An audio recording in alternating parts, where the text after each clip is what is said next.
Okay. Louis, sorry, I looks like I missed in the like unpausing the recording. No worries. I'll go back and 10 talk about minutes. some parts. I don't mind. Yeah, 5 minutes. Yeah. So we talked about there's five different types of fine tuning, right? Additive, adapters, soft prompt, selective. So how does this look like when you fine tune a model? So I said before, here's an example of a 3D model of a classic architecture of an LLM. You have your soft prompt at the beginning, your embedding layer, and then these are the different transformation layers to get your final output inside an LLM. So what happens during full fine tuning? In full fine tuning, we go in and we adjust every single layer of a model. So this is what happens when you see Llama 3.1, right? You see the Llama 3 architecture, and they're like, you know what? We're going to add more data. We're going to adjust the parameters. We're going to do everything. This 3.1 becomes 3.2 because you're actually adjusting everything in the model. So the 3.1 now has a lot more information. It's better, more trained, and therefore they call it model 3.2. It's still a Llama 3 model because you're still using the same architecture, you're still using the same parts, and you adjust everything in that parameter level. Next, you have LoRa. So we talked about what is LoRa type of fine tuning, right? So LoRa injects low rate matrices into the attention layers. So you're not adjusting all the layers in an LLM, but you're injecting these low rate matrices into the attention layers. So you're actually adjusting the attention layers inside these models. So only these new small matrices are trained and you're freezing everything else. So nothing else gets ingested. We're just injecting these low rank matrices so it can be distributed more to what you're looking at and what the data you need to have. Prompt tuning is what we talked about, what soft prompt is. So again, don't confuse soft prompt with prompt engineering. Don't confuse this with adding tokens or anything like that as well.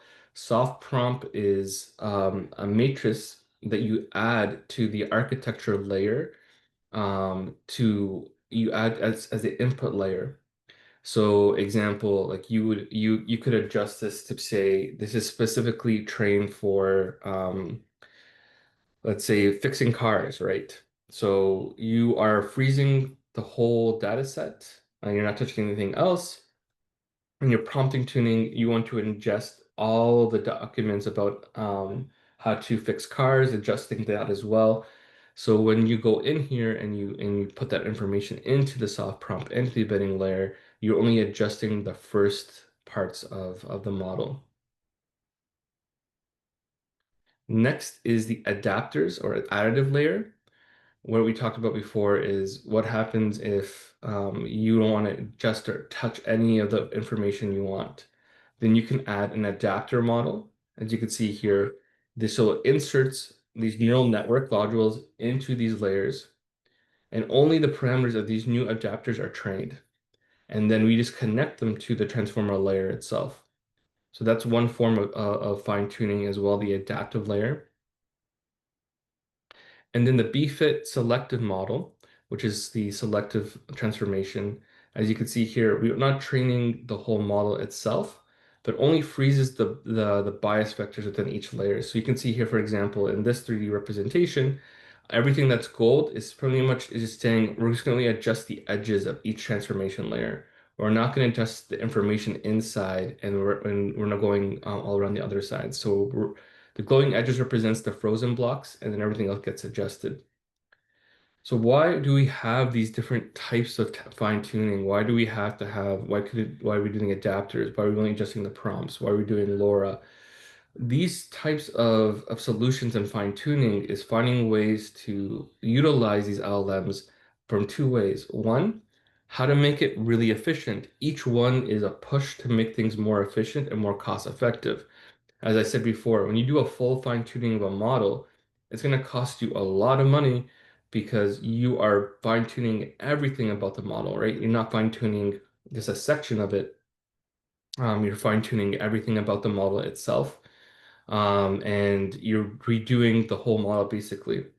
So in order to save money, to be more efficient, and be able to inject your history, your company data into something, it's best is not to do a full fine tuning, but to do something like a LoRa QLoRa, where you're injecting these images into these models because this is the most cost-effective way. So the difference between doing a full fine tuning versus a LoRa could be a difference of $2,000, $3,000 versus a $15,000 full fine tuning implementation. And the cost comes from using GPUs, A100 cards that are able enough to hold all the RAM, able to hold all the information that you need, and be able to hold and fine tune these models.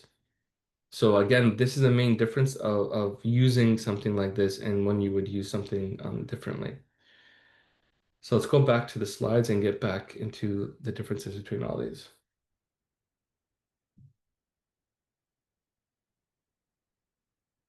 Okay, so Suti, you have a couple of questions. So what happened to the soft prompt layer? So again, this is where I think I talked about before. Um, in the prompt tuning model, the soft prompt layer is when you have things coming. The soft prompt is the soft max, if you remember from Jedi 101, or the attention, before we get into the attention layers, before we get to what happens, the soft prompt is where all your tokens, when you add something to a text, gets embedded into the tokens. The tokens get then sent to first to your soft prompt layer of your architecture. So the soft prompt again is using and sort of using it to be able to be embedded to your full architecture layer. So this is what you could call the initial of the LLM's neural networks. But this is where that soft prompt is, and this is why there's something called prompt tuning because you just want to adjust when the model gets first injected to see what happens. So what is the criteria used for picking a method, selective method or fine tuning? Again, it needs to go down to what are you trying to do, right? Do you need actually a whole new LLM model? Do you actually need to do full fine tuning of a model? Again, if you're doing full fine tuning of a model, it's because your ChatGPT, your Llama, your OpenAI, you want to build the next transformer model that is smarter, more reasonable, has calculations. So if you have your own data set that you know that can really make the model smarter and build your own, then you can fully fine tune an open source model, add that information in and see if you can get actual higher reasoning across the board, or you want to make your own model yourself, right? But in terms of injecting information and make it smarter, this is where the different parts is. So again, it's not about which one should I use. There's different methods, and each one is getting more cost efficient. Each one is trying to get you to do better modeling, and it actually adjusts each level, each parameter level. So like I said before, each one has its pros and cons. And example, adapters seems to be the one that has less conflict, simply because you are just adding layers to your model, not ingesting it. But if you're seeing you're not getting the proper responses, then you need to go back and maybe look at maybe it's a LoRa model that you need to add into your matrices to get into there, right? So there's different ways you can look at it, and it's really based off the cost as well.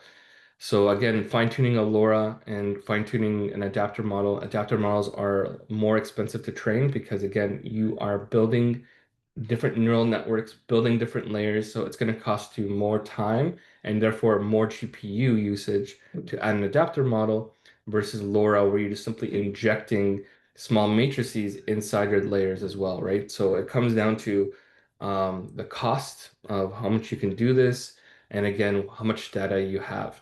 And again, that's the biggest part is what are you trying to achieve and how much data do you have? And that's really when you look at this, and again, it's based off what are people using again. Like I said before, everyone's using right now LoRa, QLoRa as sort of the fine-tuning first initial step. Everyone's using this as the base model right now to fine-tune models. If you go to AWS, if you go to Azure, you go to Databricks, when you look at their models of what they have, the first thing they have too is like they don't give you an option of choosing what's the different type of fine tuning you have. They always default to LoRa or QLoRa as their fine tuning method because it's the cheapest way to do it, and they can charge you the arm and leg saying you can do fine tuning with us, right? So this is what's sort of going on in terms of the fine tuning world right now.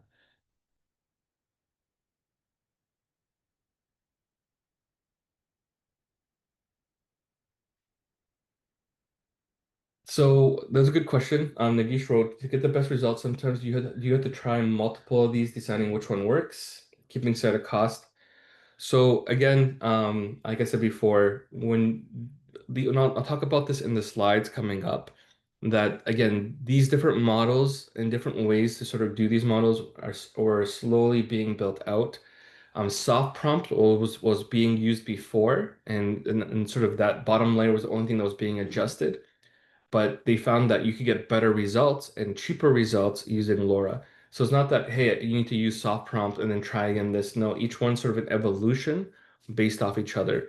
And like I said before, there's three main ways to sort of go in there and do it. So with that being said, I'll go back to the slides for a quick sec.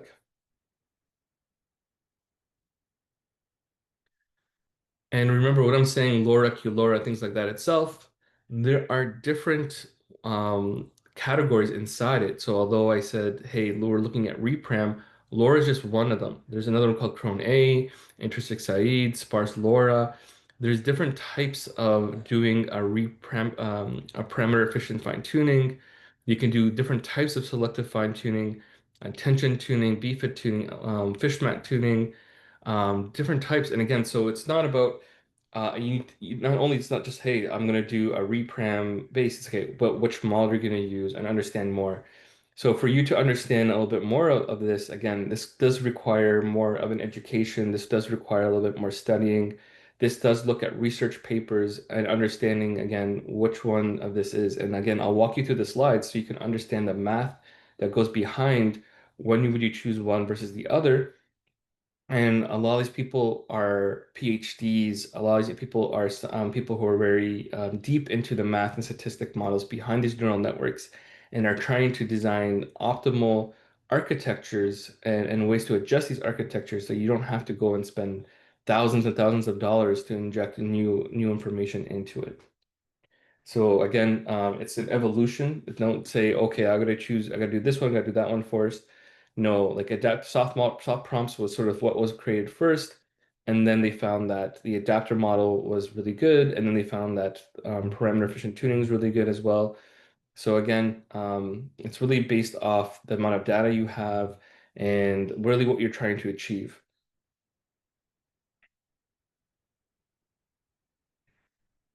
So again, based off the intermediate today and the 2 hour length, we can't go through all of them. But what we will do though is go to the most one that everyone uses today, which is the parameter efficient tuning, the PEFT.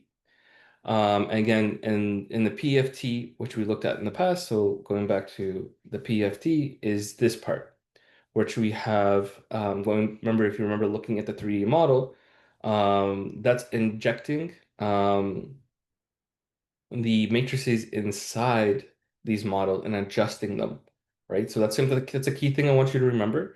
That's why I sort of made those 3D models so you can understand is that when you look at reparameterization methods, we're not adjusting everything. We're going in there and adjusting certain areas.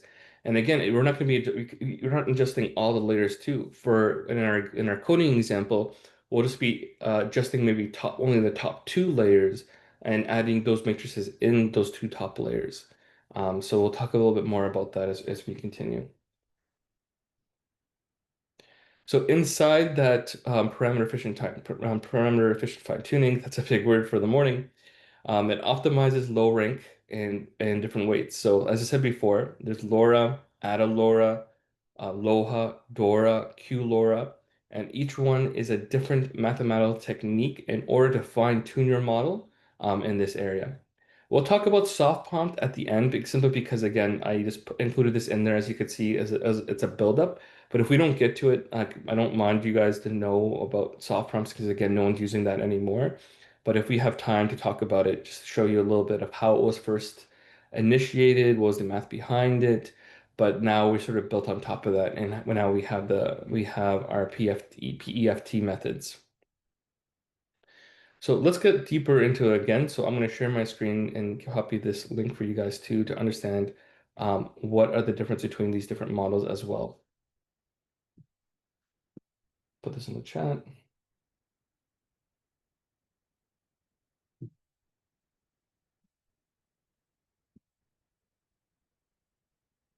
Stop here.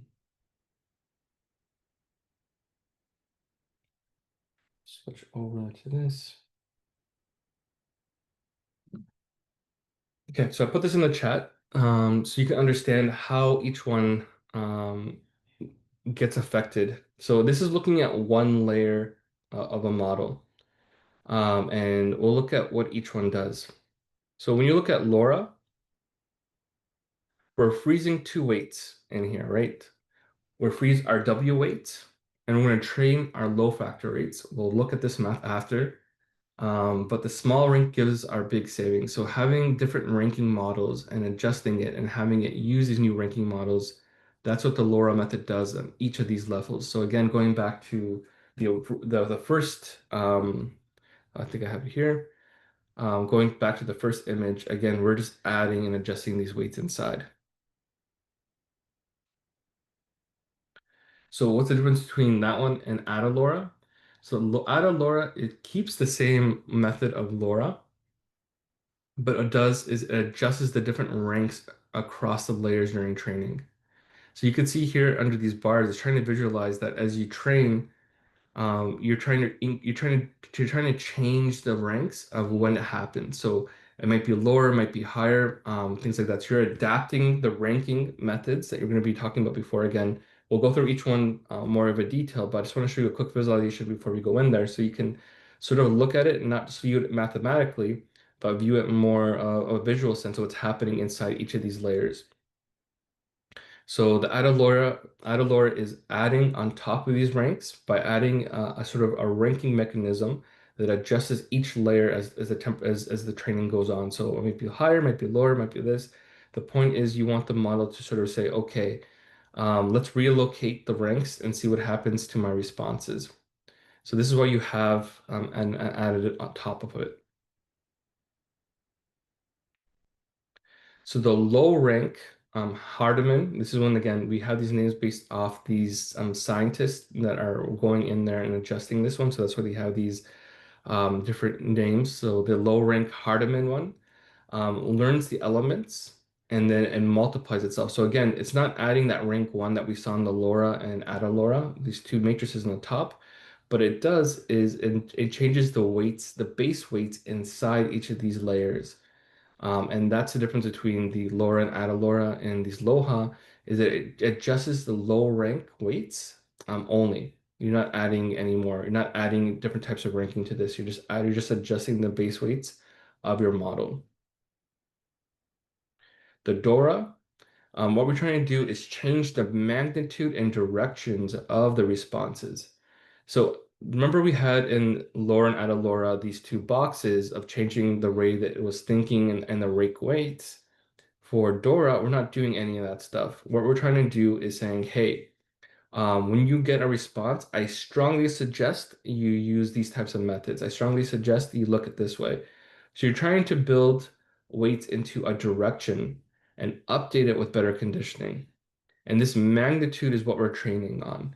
So inside these models, you're trying to say, okay, I understand these are your weights, this is how you're sort of built, this is how you work, but let's do a door trained model, which we can decompose these weights into directions. So when you have these weights built inside your model, you can then adjust the magnitude that are happening under each section, under these layers, and train this magnitude. So then when you have a response and it's trying to look at the best way to respond at something, it will refer to this magnitude and say, oh, actually, I should suggest my answers to this. So again, we're trying to do is we're not trying to fine tune, adjust the whole section of this layer. We're trying, like each scientist and each part of these techniques is finding a specific part of these models and then trying to adjust that and to see if we can actually get better results. And as you can see here, all these are different techniques of fine tuning a model, right? And this is only one section of the performance efficient fine tuning because we're just trying to find what's the best way we can adjust the model without adjusting the whole model and spending the whole time trying to train it. And finally, the Q LoRa, like I said before, the Q LoRa is sort of a big adjustment for on top of this. So very similar to the LoRa, which you have your ranks on the top. The Q LoRa is sort of like the ADA LoRa, but we're not adjusting the ranking during training time. What we're trying to do is we're trying to quantize the bases. So if you've never heard the word quantize before, it means to adjust and make smaller. Think of it like a zip file, right? When you have a big file and you want to compress it to make it smaller, use QLoRa. That's why it's called a Q for quantization. You grab your weights and then you change them to be smaller. So you have more efficient memory. So this is where I go back to saying, what do all these vendors trying to sell you is they try to sell you fine tuning with these Q-LoRa or LoRa methods because especially Q-LoRa, if you don't have a lot of memory and you don't want to spend a lot of money fine tuning a model, the best way is to sort of quantize it. Again, make it smaller, compress it, and then only use these compressed versions of these models to train. So then you're using less memory, you're losing less GPUs, you're saving more money, and you're trying to see if you can get the same results. So a lot of people use the Q-LoRa method first because it's the easiest and cheapest method when you're fine-tuning these models. But you're finding if you're quantizing these layers and you're not getting as good as performance, then you can go back to an LoRa or an ADA LoRa type of fine-tuning.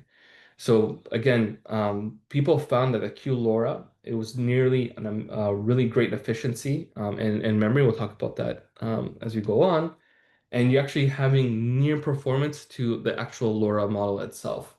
So they're like, oh, this is a huge win because not only we're getting the same results of adjusting a LoRa, we're doing it in a cheaper and most cost-effective way. So again, when you're having someone say, "Hey, fine tune a model," it's something that's, "Oh, okay, I'm just going to do this methods." There's different ways of looking at it, and there's different ways of choosing which method seems to be best, and determining which one would be the best in your situation, and understanding how all that works. So again, the whole point of this is to show you that when you're looking at fine-tuning these models, think about how much resources do you have. If you'd have some resources and you're able to go in there and adjust, and you have very low or you have very low budget to go and fine tune, or do you have access to a couple of graphics cards, then it doesn't really matter about using something that's quantized. Again, the whole point of using quantization is to save you time, money, efficiency, things like that. But so again, my suggestion for you again is you look through this. For those who are just new to this and want to know how to adjust, go QLoRa first. If you don't have a good graphics card on your computer, Google Colab, I said before, offers T4 GPU, so you can do LoRa, and we'll talk about we'll do in LoRa today, and what that means and how that adjusts the model. And then if those aren't sufficient, then go back and look at the other models and try to see if you're to adjust and fine tune, do you get better performance? And that's sort of how I would start going through it. Let me just switch back now.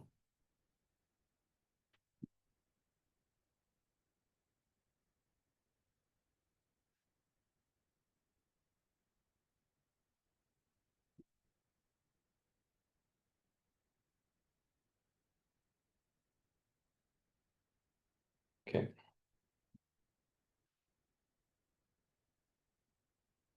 sorry, let me just okay. So going into LoRa now. So LoRa is a low rank adaptation. We showed you before in these 3D models. This is why I wanted to do the 3D models before getting to this, so you can understand a little bit more of how that actually visualizes and that looks before we talk about these maths. But and so in the normal fine tuning, what we do is something called a forward pass. If you remember in Gen 101, we talked about these attention layers that are doing forward passes. Then what we do is something called a back propagation, which we find the gradients, and then once we find the gradients, we have a delta W. This is the pre-trained weights that we have here, and which is the updates we have to perform on the original weight matrices. So remember we talked about before in the image, we had these matrices built in. So how each model works is based off weights, and each layer of a model contains weights. And we talked about before that these weights consist of how smart and how each of these models reason. And that's the difference between open source models versus a non-open source model, is that you can have a built-in smart generators, but if you don't know about what are the weights of each layer, which is the key of understanding how it's able to reason, it's called a closed model.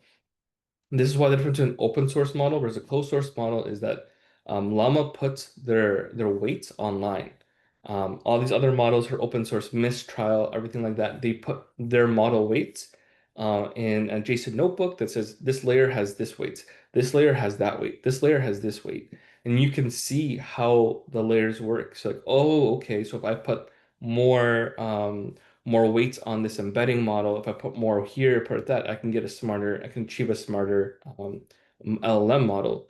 So when you look at ChatGPT and these different models, like how are they doing it? They don't release their weights, right? So this is why they're called closed source because you don't know how they trained it.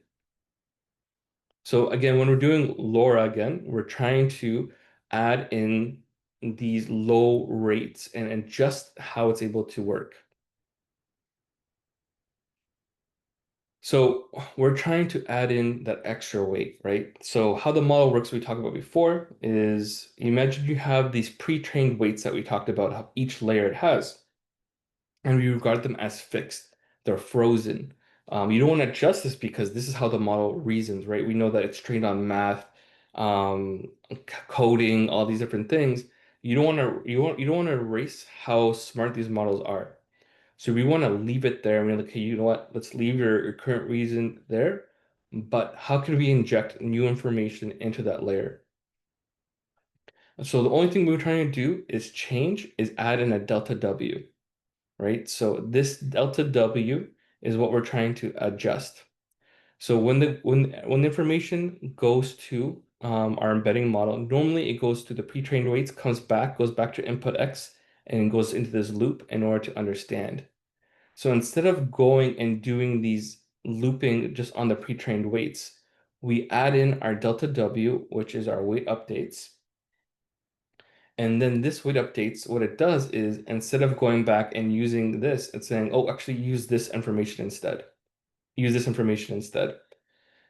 So we're still keeping the original information that the model knows, but when it goes back and gives information to our model loop, we're updating this delta W to have all the new weights model to say actually reason this, reason that, reason this.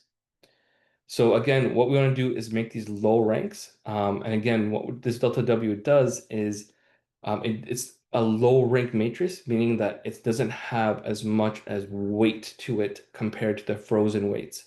So if you have, let's say, if the frozen weights are now 80% of your data set and 20% lower weights, that's what we really want to keep it. We want to keep something that's low rank, low weighted, because you don't want to adjust and change what's happening in the frozen layer. When who created this looked at this model and saying, okay, if this actually, because this is actually work, can we actually, when it goes back and loop in, add in a second weight matrices? So what they did, and what these LoRa people observed was that these weights update typically are very low rank. Which it means is that the amount of information that's embedded in these weights can be expressed in a more dense and a compressed way. So what does that mean? So equipped with this way they did this, they decided to do the following. So instead of regarding the updates to the original weights, like I said before, we can then break this into two and put more weights into more information. So instead of regarding the updates to the original pre-trained weights, you can use this as a full matrix instead. So here we're going to see a couple more mathematical formulas, the b equal to 0 and a equals to n. So you can break this matrix up that was here into sort of two sections. So matrix A and matrix B. And the multiplication of them, which is the rank, adds up to be the full rank. So then we're doing fine tuning. We're only going to update A and B and this R value here. And this is the rank that we're going to focus in the LoRa. So remember, and we talked about, we'll talk about this later, but like the Ada LoRa, which is on top of it, and we said, and I showed you that little up and down charts. That when you do the adaptive LoRa, you're focusing more on that R that gets adjusted to be differently. But meanwhile, we're just doing normal LoRa. We're doing all three, but we're not doing that dynamic ADA LoRa that we saw in the R. So they found that by doing and breaking these weights into two different matrices and giving them different formulas, they found that you can compress and give more information to the model and actually give a better result. All right, so let's go and talk a little bit more about what this means. So here's the original matrix that we talked about before, that you have sort of the whole couple of weights of the matrices. So remember, matrices can be multiplied against each other because they're zeros and ones, ones and zeros, zeros and ones from remind you of basic statistics. If you multiply those weights together, you get a total amount. So what we're trying to do is break this down into smaller parts. So for comparison, let's say this was a 3000 by 1000 matrix, which is 3 million. Though now that we break this into two pieces in a LoRa approach, you would set the value of R, let's say ranked to a 10. Then we have 3000, which is the input size. Here we have 10 by 1000. So you have 10,000. And then we have 3000 by 10, which is 30,000. So that R10 is what we saw our rank is going to be what multiplies each section out in order to get the full output of it. So if the R gets smaller, like I said before, this 10 becomes a 9, an 8, a 7, then the matrix's outputs become smaller. Or if you raise it higher, the matrix ranks become higher. And that's what I told you the difference between Ada LoRa. When you train these models, you can decrease or increase the matrices. And Ada LoRa, what it does, when in the fine-tuning method, it adjusts the R as you're multiplying the different outputs coming in. But simply just in a normal LoRa model, we're keeping the R constant.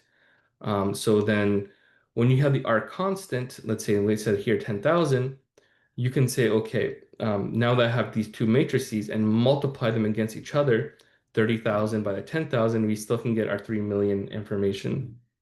So again, what we're trying to do is instead of having a huge model that is sort of being updated, we break this down into two smaller ones in LoRa. So it's the smaller one in LoRa so that we can get less computation times and make smaller matrices for the model to understand better. So what happens if we make the R too small? So let's say instead of 10,000, we put it 10, we change it to 2 or 1, and you're trying to multiply that during your training process. So if the small R gets too simple, it can result in a fewer parameters during the training methods, and it could lead to faster training of your model, but it can also reduce how smart your model is. So again, it won't be able to capture the tasks, it won't be able to understand more. So you definitely want to choose when you do a LoRa method, a good R model, R method, which we'll talk about in our proper coding, and you can see how this method sort of being used. But you want to have a good R ranking model. Okay, so I'll pause here. I know we went through a lot of information. Okay, based on this slide, are we saying only 40,000 of the 3 million tens are non-sparse, the rest are zero? What is the rank for W metrics or delta mix metrics? So we're saying that 40,000 is the sum of these two, but when you don't want the sum of these two, right, we want to multiply 30,000 by 10,000 to sort of get our original weight. So what we're trying to do is trying to see how do we get 3 million of that original state matrices, and can we split this off into something smaller? And how can we, and when we break it up to something smaller, and we compress them, can we get the same updated weights?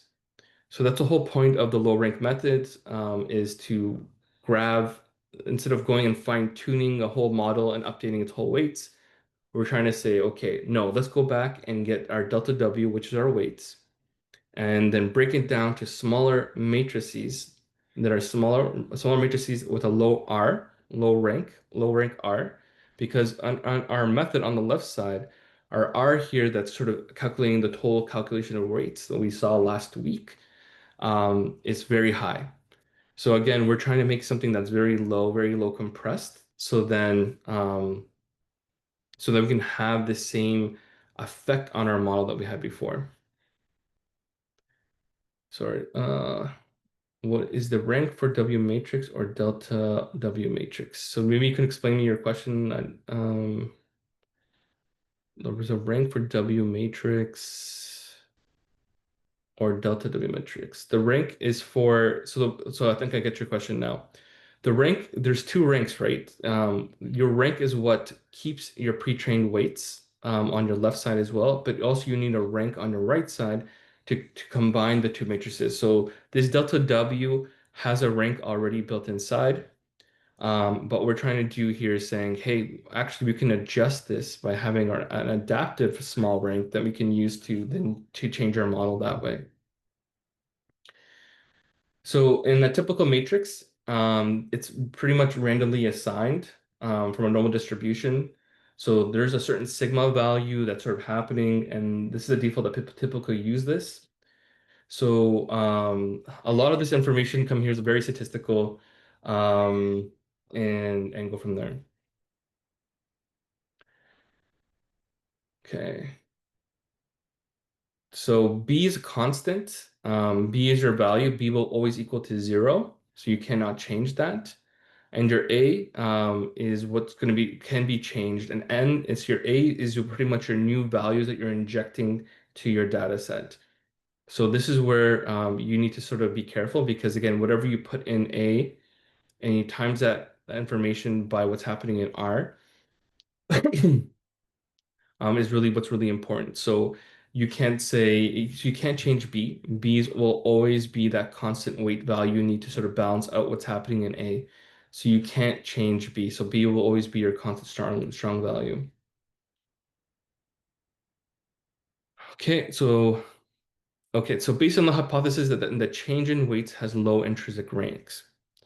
So again, this is something that I said before. The hypothesis that this LoRa method has and it's suggesting is that by having a low R, you can multiply that two small ranks to get to achieve the same 3 million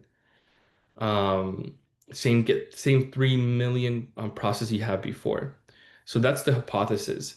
If you can have two small weights and multiply them by a low intrinsic R, you can have the same weights as something that is a very large fine-tuned model, and that's the hypothesis that it means by low intrinsic rank by having this here.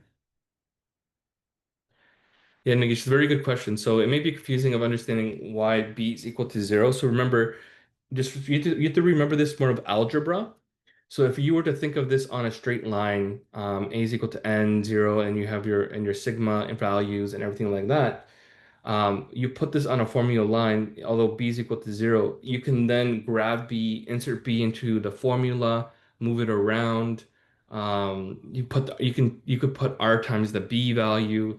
So don't think of it as triple straight multiplication of 0 times 0 is going to happen. You need to think of it more of an algebraic function, where you can then move b into a formula, and then you would have to then solve for b once you put it into the area formula. Good questions, though. All right, so that was the heavy part.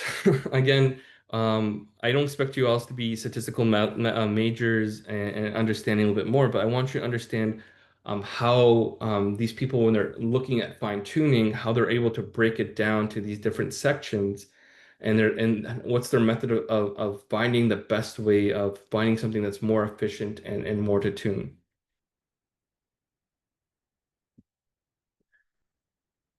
Okay, so I think from this part we just talked about the balance between the model. We're trying to fine tune the whole model that side.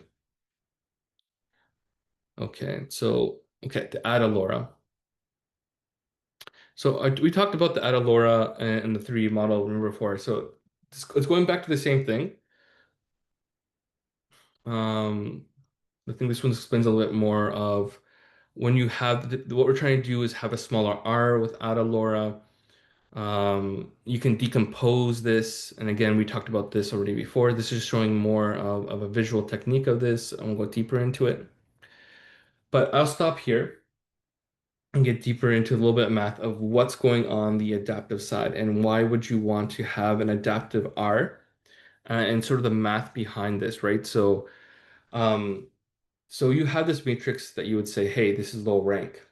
So we can divide those into 2 by 2 matrices that we saw before.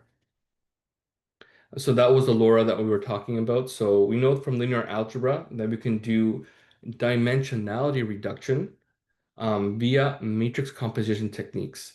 So that can go from alpha. So again, this is going back to a little bit more of an algebraic expressions, and this is why you'll see a lot of these information in here of how really these neural networks work on the backside. So we're given a matrix, and we in saying, okay, we can divide this matrix and divide into 3 parts. P, I'd say this is the lambda part, and Q. P and Q are both orthogonal matrices. That means if you were to multiply them by themselves, then they would transpose. So that's why you sort of see P transposed here and you have Q transposed here in this function. And this too will result into an identity matrix. So when you break that down, again, this is the methodology behind the adaptive LoRa, is grabbing the R value, breaking into a matrix, then breaking into 3 different matrices inside and then have them be able to multiply each other to get transpositions to get an identity matrix.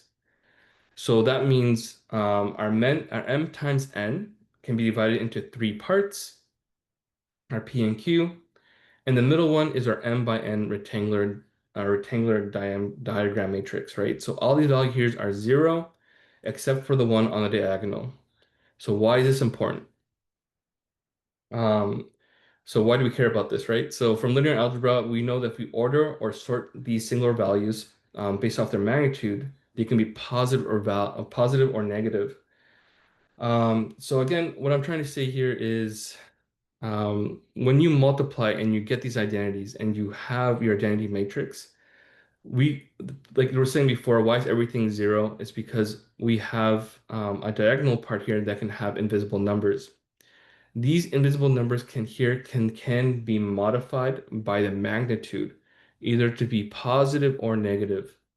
So in the adaptive LoRa, what you're trying to say is, okay, this R value can either be pushed more to the left or more to the right. So just trying to explain this in a very basic way that everyone can understand is that when you're doing adaptive LoRa, you have that different layers, like I showed you in that 3D model, is because you can adjust this center matrix to be more positive or be more negative as you're going and you're training your model. And that's our identity matrix. We're trying to say R can be adjusted if you go left and it can be adjusted go to right and see if that can actually help reduce training time and get better results.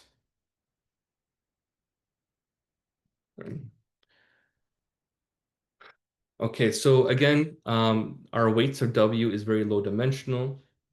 So can we apply dimensionality reduction techniques to the WW matrix? And that's what we said before. What we're trying to do is for those who've taken ML courses or have taken a little bit more stat courses, is that you can reduce large numbers into something called dimensionality reduction, in which you can still grab what's happening and then reduce it to make it smaller, easy to process. So, example, in your original weights, you have, let's say, over 1 billion data.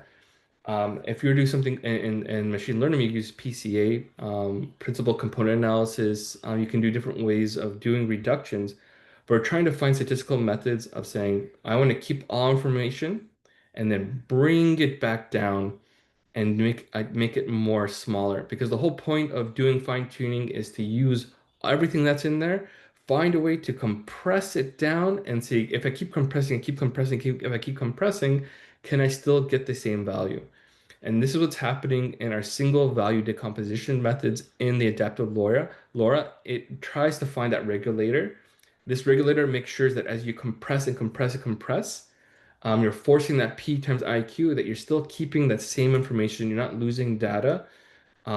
that you keep going on. And again, I won't go through the much details because again, I don't expect you to be creating and fine-tuning your own methods of fine-tuning, but I want you to understand that as you build these fine-tuning methods, they're built on rigorous mathematics, they're built on rigorous algebraic functions of grabbing your data and reducing it into small parts so that when you fine-tune or use these adaptive methods, you're not staring at your computers for hours and hours and hours on end trying to see if my model going to come out. You can use a LoRa, add a LoRa, and use the dimensionality techniques of reduction in order to get your information popped out within 15 minutes or 20 minutes and only use 20 cents of your graphics card versus 2 days and you spend $2,000 worth of your graphics card that way.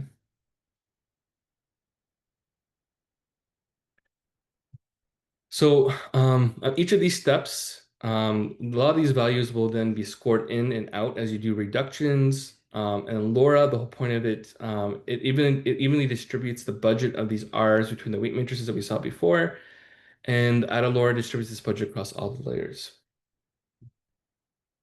So how did it do?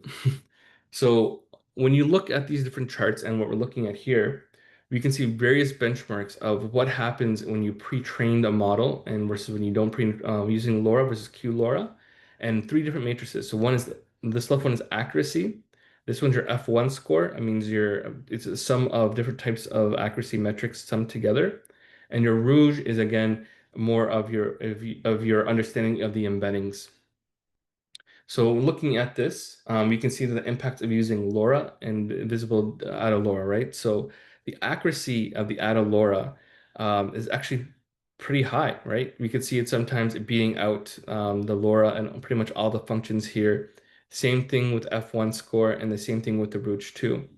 So that means by adding the adaptive layer, using compression and actually using a different technique, we can see that using this technique of distributing the R evenly across and distributing it more can give you better results when you fine tune a model.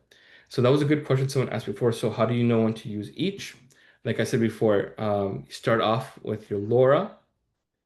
If start off with QLoRa, which is a smaller method, so we'll talk about later. Start off with the QLoRa, then you start off with your LoRa to see if it gets you the pine point results. And if that's still not good enough, then you can go with Ada LoRa right away to see how well it adapts. Or you can go straight forward to Ada LoRa and see that actually gives you a difference between these different types of accuracies and things like that information. But as you can see here, that I just want to show you that by distributing that R rank, the up and down that we saw in that 3D model, does increase accuracy and does increase efficiency on all metrics across the board. So it's definitely something that we can look at later on. Yes, so the parameters, remember, we talked about different types of parameters of each layer. So each layer will have certain weights attached to them. So we're trying to see at layer one, what's the accuracy of this and that's parameter level. Accuracy at this parameter level two, what's the accuracy on this? Parameter three. So the bottom part is the number of parameters in your weighted model and trying to see what's the accuracy happening in that. So that's the bottom part of the axis.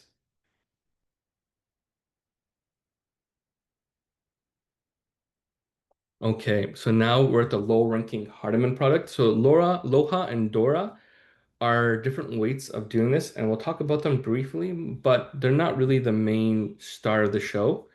Like I said before, the Q Laura, Laura, Ada Laura, but I'm just doing this for more for your education, so then you can know what are the different ways of when you fine tune these model, what happens. So the idea of Loha is very simple. Instead of using two weights, someone thought, well, this person Hadamard, his name, was like, well, if you could break it down into two matrices, what stops us from doing from two to four? So then he's like, well, let's break down these two functions and then break them down to smaller matrices, right? So he proposed something of this and called it federated learning and said, okay, instead of using two matrices, we'll use the four matrices. And that way you can distribute the waste across all the neural networks, make it smaller, make it more compressed. You can reduce the number of parameters by doing this. So that's what pretty much what the low rank Hardeman product is. using the dot product function, in which you're using smaller matrices to map up to the bigger one. So that's pretty much where I will go from for the Loha, and a little bit more showing that again, you're still using the same types of matrices in here of your dot products in here. So in order to find our C value, we can have to multiply our A times B to get this, and so on and so on. So again, similar to LoRa, except our W weight matrix has more of a low rank matrix. The combination is called the Hardeman product. He then coined it after himself. Again, which he then talks about grabbing the ranks of this. So instead of multiplying by R in the middle, we'll multiply these matrices each by itself and have them all have a separate R. And then what we'll do is ensure that these numbers are smaller than our R squared. So again, it's very simple. The implementation of this is very simple. It's literally just a few line of codes more than LoRa. You simply just say, break this out to a little more. So again, these people, again, as they develop these new products, if you could find a way to make it more compressed and make it more smaller, you can have your own fine-tuning model named after you, right? Next could be Srinivas model after this if he makes one more matrix after this. Okay, next is Dora. This is the next version of this. This one is a little bit more complicated. So Dora can be described in two steps. So basically, our first step is to get the pre-trained weights again that we have. We decompose them into a pre-trained weight models that we saw in the Dora model. We got this information. And the second step, I'll explain what's going on. So what they do is not only they use the matrices, they decide, okay, well, let's add in some vectors because we can. So let's what happens if we give directions and magnitude. Remember we talked about before in the 3D model, that little edge piece at the end, and then we combine them together. So if we say, okay, so let's get the magnitude and directions and then multiply that by our matrices, what happens? So these are by fine-tuning a LoRa with these types of information. It pretty much makes the information more biased or more tuned towards a certain area. Um, so let's say you can have, going back to what I was saying before, let's say you have an information about vehicles or cars, and you know the model's been trained on everything. By updating the magnitude and direction to be more positive towards that information on your pre-trained weights, say give a more positive pre-trained weights and magnitudes on this, you're able to fine-tune the model by adding a vector store to it. So pretty much the only difference now is that instead of multiplying it by your weights and your ranks, you're adding now a direction of magnitude to this, and then you have something called the merged weights. So again, that's what Dora is. Dora is adding magnitude and directions to your matrices, and you can see how it works. So if you remember why this is important, and again, I'll go back to a little bit of Gen AI 101, is that when you write your text to your ChatGPT, you're not writing in English, although you're writing in English, whatever language you're writing, the LM does not read that text. What happens is that text become embedded, and the embedding is a vectorization code or rank. And you know, a vectorization, it's called a vector because it has direction, left, back, and right. And this is how these models read your words to understand the relationships between them. You need to have left direction, right direction, because you want to say, okay, these set of numbers belong to the word shoe. And because these belong to the word shoe, if you go to the right of it, you can have shoelace. To the left of it, you could have white shoe. So the model needs to understand going back left and right, um, what happens. And this is why your text become embedded and become vectorized because the model then reads back and forth, context, sentence structure, paragraph structure, from left to right understanding. So what they're trying to do here is they're trying to decompose that. So when you have your text and the information you're trying to train it on, and trying to update the weights, you're giving the exact same left or right magnitude to your weight matrices. So instead of saying, okay, only look at it this way, now we're going to multiply this by a vectorization and change the directions of how the information is going. So then you can get see if you can get a better results. Okay, I think that should be pausing there. Right now, we're getting into prompt tuning, but we can pause there. I really want to get into our examples today. So I'll be sharing a notebook right now of going through performance fine tuning. If we have time, I'll go through the soft prompts, but I really want to spend more time on understanding LoRa and how it works and showing you some real examples. Yes, Nagesh, you can go in both directions. Good question. Let me just add this to the chat now. Let me just share. Um,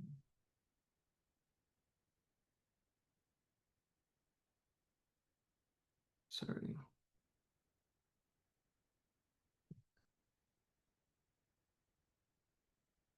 File.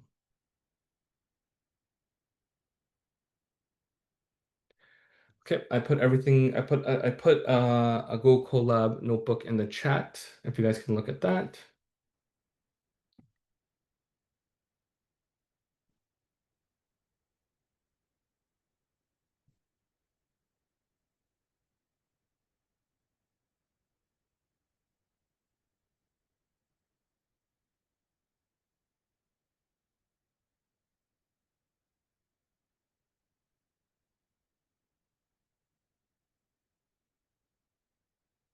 Okay, I'll give you guys 1 or 2 minutes to load here.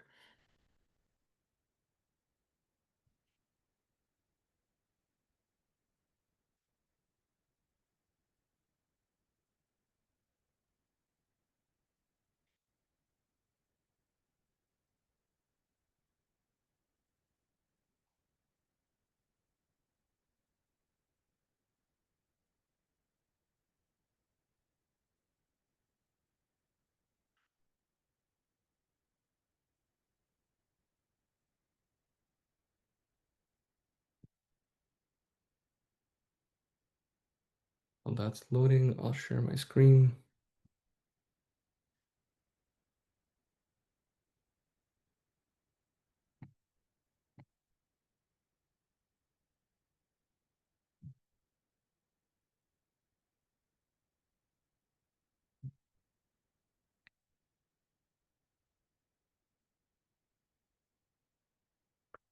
Okay, I'll start in 1 minute for those who are just joining, who's trying to join beside me. We'll go through 3 different examples today. I really want to focus on the PFT tuning, and then I have one more fine tuning book that I was going to share. I'll share that as well. And then lastly, what I'll do is share fine tuning an LLM model using LoRa, which I think will be a great results on this part side. So we'll go through each one. I may not be able to do the fine tuning with you guys live. I'll drop the epics to 1 because again, I don't want you to be staying on my screen for 20 minutes as these models go. So I'll be dropping the batches to 1 or 0.25 so you can see how fast the model runs. But again, the accuracy will be low for me doing this, but I want to show you live how this sort of looks like so you can walk through it yourself later on. But I definitely want to walk you through that logic. Okay, awesome. Let me just open up the chat to make sure we're good to go from there.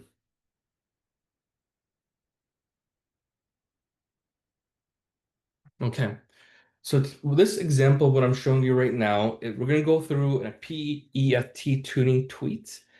We're going to be tuning a model with Twitter with sort of Twitter data, but not in terms of being able to answer with tweets.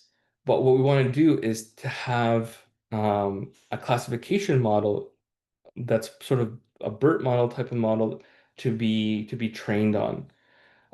So then it can know what label to put on itself, right? So very similar to what you do in ML in terms of trying to create a classification model. We could do the same thing with these LLM models. So what we'll first do is install the data set. I'll rerun everything from scratch from here. So again, what we're going to be doing is this installs our transformer model, our PEFT model that we talked about before. So you don't have to write out the code yourself. I definitely don't want you guys to be doing that. But I want you to understand how to simply to call it. And that's a good thing about these coding is that you don't need to know the math behind them. You just know that these functions do work and it's how to call these functions in order to start able to fine tune your model. So the data set that we're going to pull from, again, is from Python's dataset functions, which they have a Twitter data set. So we'll just do install our dataset files in here. It's important to run this one because if you don't run the 3.60, loading the data set using Raft won't work. So this is why it's important to use to install this one that I saw that I put that on the top there. So we load the data set and we're going to see how this looks like. So in our data set, we have a text file which says, "No, this is my first job." That's just a text that we got. That's a tweet that it is. So is this a complaint or this is not a complaint, right? So if the label is 2, that means no complaint. So that means if the label is 1, that means it must be a complaint. And what we want to do is then train a model that's able to look at tweets and can see if it's a complaint or not a complaint. So very similar to what we did last week, in which we did train and test. You need to be able to break a data set and chop it into pieces because you can't just give a model all the information that you have and then give it the same information and say validate yourself. Well, the model already saw all your data that you have. Why would you want to test the model on data that's already seen? You need to test it on data that it hasn't seen in order to validate itself, right? So we do the validation twice, right? So our train data is what we train it on. And then our test data set is what we use to test the data set on during training. And then at the final end, when we make sure that our model knows everything and is trained finally with all the information, we do a validation set to validate one more time to see what really knows what's happening. Next, what we talked about before is loading a tokenizer. What this tokenizer does, it helps us understand which model are we going to be using to train and then understanding its architecture. So transformer package lets you understand from Hugging Face which of the model you're loading in. So you don't have to manually type in, okay, this is the architecture of this LLM. Let's try to figure it out and build it out. No, auto tokenizer package helps you recognize what the package is, understand it is, and helps you break it down. So you don't have to go in and try to understand the architecture of your model. It's able to go in and be able to load it itself. So let's example this one. We're able to see that there's 3 types of labels that's going to have in our label class. So one is probably neutral, one is probably complaint and no complaint, or 0 complaints. So there's 0 complaints, one is complaint, 2 is no complaint. So our model has sort of 3 labels that needs to be trained on. So next here is again is our pre-processing function. We sort of need to be able to clean and understand what's happening. So first we need to understand that this is our text tweet that's coming from information. Our label, which is our target value, which is the 0, 1, or 2, it needs to be decided. This is our label column. We then set batch sizes to them as well to understand what's happening, understand that you need to use this as the inputs, and which one is our target value. Once we define what our batch sizes are, our inputs, our targets, we need to then put this into our model, make it understand our tokenizer, what it's a label, and the different classes that are inside. So then I is just a loop of going through the same thing and redoing everything again. And it's simply just a function that we run in, and then that's it.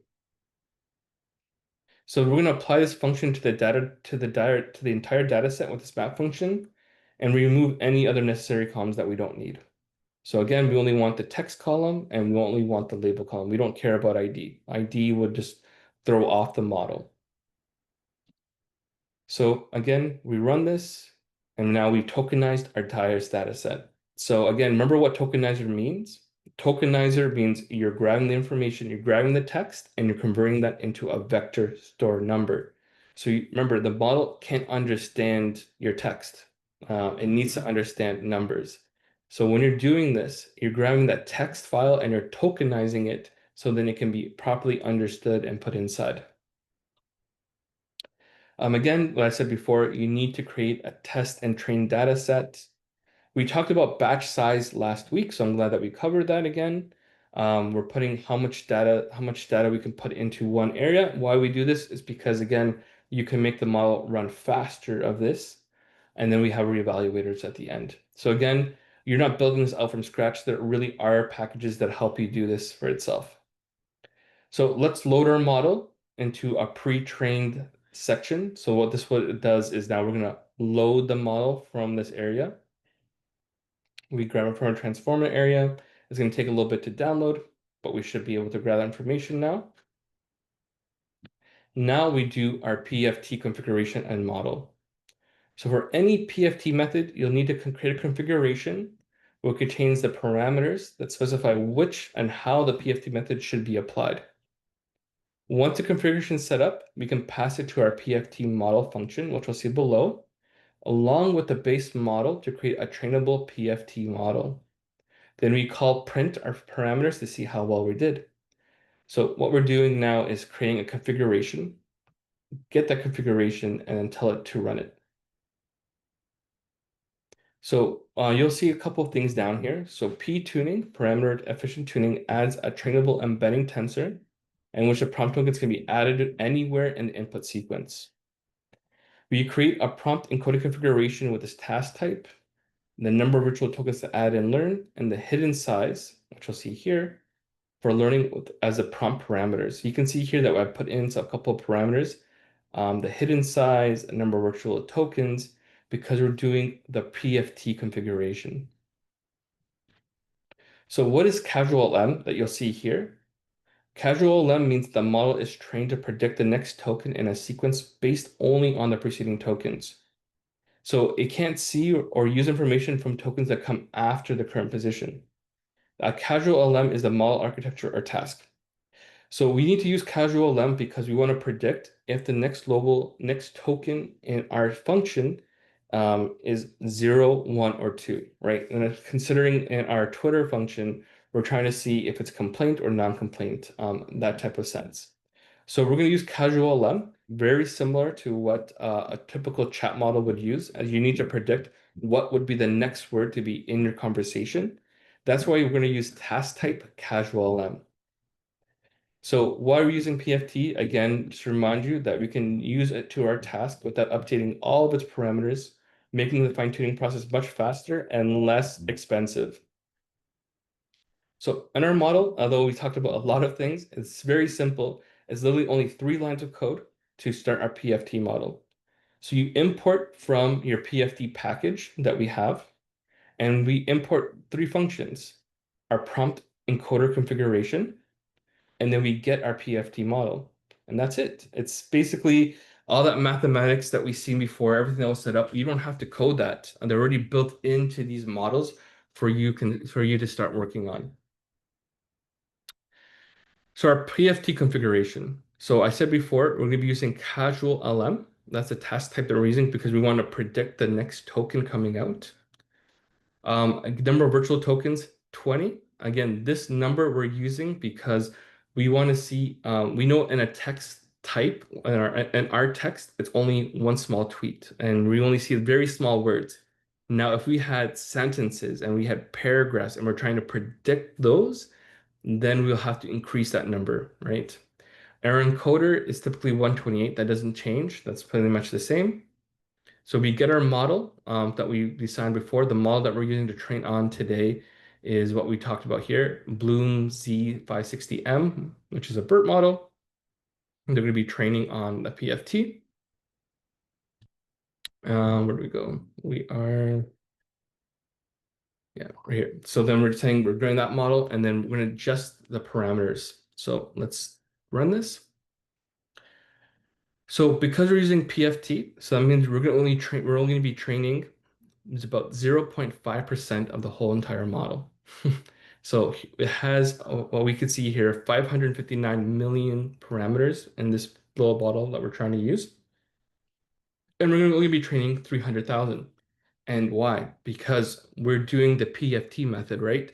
We're not going in and adjusting everything. So going back to the interactive diagram, going back to the LoRa methods, we're not trying to change the 3 million parameters in this model.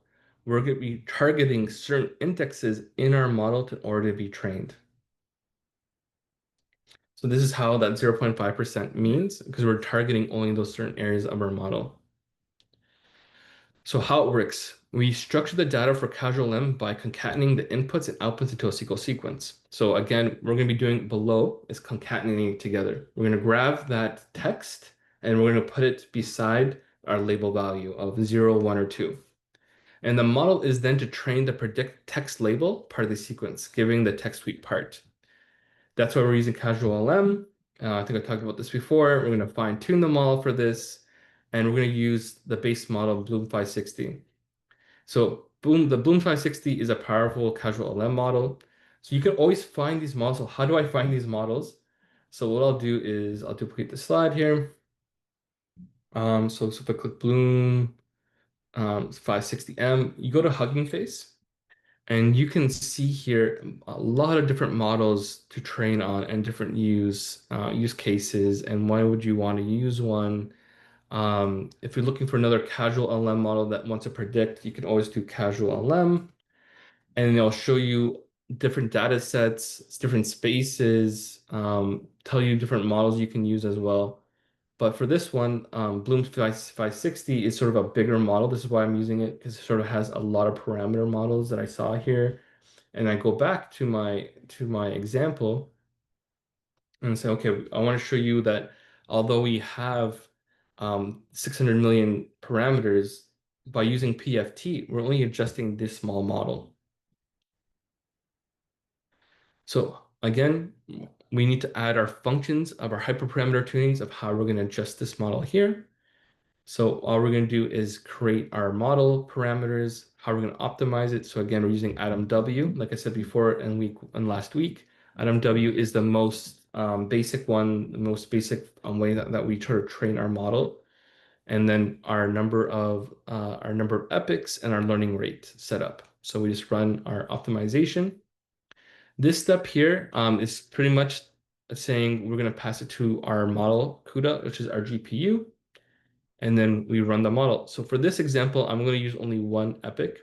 I used 5, took 9 minutes. So hopefully this only takes 1 or 2 minutes to run. I'm just showing a quick example of how it looks like when we're training our model. And then we can go from there. So this is exactly from top to bottom. What we would do is grab the data, grab our data set again, use the PFT method because we're only adjusting only a small percentage, that 5% of our total model, hitting only certain layers, and we're going to train our model to get this. And then at the bottom, it should tell us our accuracy now compared to our validation set that we have of how it looks like. So it should take about 1 or 2 minutes as this load and it goes on from here. While this is happening, I'm going to walk you through a fine-tuning notebook. I'm going to download this for you guys as well. I'm going to unshare it with you. So then you guys can start loading this on as this is running quickly on this side.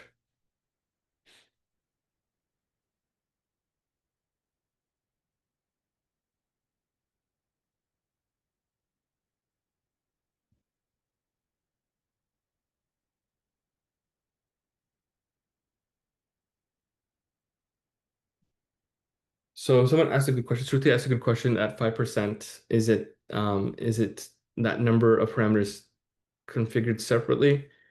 So you can see here, it's based off the number of virtual tokens you have and your encoder size and your model. So as you do PFT and you say, I'm gonna use Causal LM, I'm gonna use this model that I'm using here, and I'm using this number of tokens as encoder hidden size. If I were to increase this number, and if I were to increase this number, the number of parameters will change. It won't be 5%. It will probably be 8% or 10%. So it depends on your configuration of how you do your PFT, that trainable function that gets picked out? It's a good question.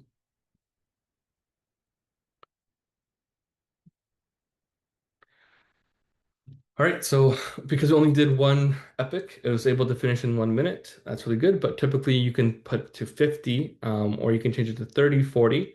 Could take more than half hour to an hour if you were to do up to 50 epics. The whole point of this is to see how well our model is doing. Was it able to be able to look at this? What was our evaluations? And remember, with our evaluations, we're trying to get as low as possible. So with only one epic, we're able to only go down to 14. The point of it we're trying to get down is to a level of 0, right? You can see that some of the different ones here were able to go down to 12, go down to 0, etc. But with only one for this example, based off time, you can see that the model will be tuned and fine-tuned and was able to do it really quickly. So now if I were to fine tune this whole entire data set, sorry, this whole entire data set of 660 million parameters, and I said, okay, let's do this whole type of models, it would take me a long time. And you can see all these people who have done it before. They have gone in and adjusted and added their own languages for this fine tuning, but it would take a long more time and it would take a lot more hours to sort of fine tune this model if I were to then just use everything of it. But with only using 5% of the data and going through one epic, I was able to adjust the model in itself, make it really fast and really light. And within 10, 15 minutes, I was able to then adjust and create the model. So in during time, maybe you can do this during Wednesday, is that after you're done, you can share your model.